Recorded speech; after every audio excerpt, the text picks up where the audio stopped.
कभी कभी एक्चुअली काफी ज्यादा बार ऐसा होता है ना कि आपकी ऑफिस शिफ्ट खत्म होने के बाद भी आपको काम करना पड़ता है, या यूं कहें कि आपसे काम करवाया जाता है।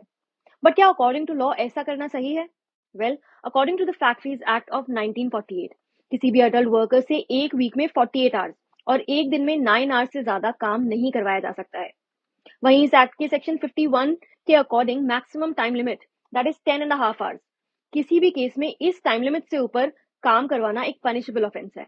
Not only factories act but minimum wages act of 1948 के रूल्स 20 to 25 भी वर्किंग आवर्स के बारे में बात करते हैं।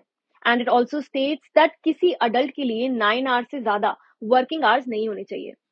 एंड अकॉर्डिंग टू लॉ, अगर आपका एम्प्लॉयर आपसे ओवर टाइम कराता है, then you need to be paid for it. अगर कोई वर्कर किसी फैक्ट्री में more than 9 hours in a day और for more than 48 hours in any week work करता है, तो उसे ऑर्डिनरी रेट ऑफ वेजेस से दुगना वेज देना जरूरी है। वहीं माइन में काम करने वाले वर्कर्स के लिए किसी भी केस में 10 आवर्स से ज्यादा वर्क डे हो ही नहीं सकता है। वहीं मिनिमम वेजेस एक्ट के according 48 hours a week and 9 hours a day से ज्यादा काम करने पर ऑर्डिनरी वेज रेट से डबल पे करना मैंडेटरी है।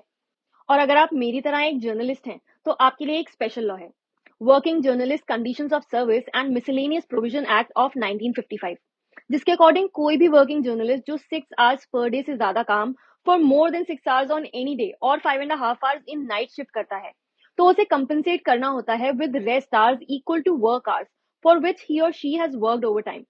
अब ये तो बात थी कि आपसे कितने आवर्स काम कराया जा सकता है, but another thing that many people face issues with is working on holidays. So according to the Indian law, 1 weekly off देना हर एम्प्लॉयर की जिम्मेदारी है, और हॉलीडे पर काम कराने पर उसे छुट्टी वाले दिन की सैलरी देनी होगी।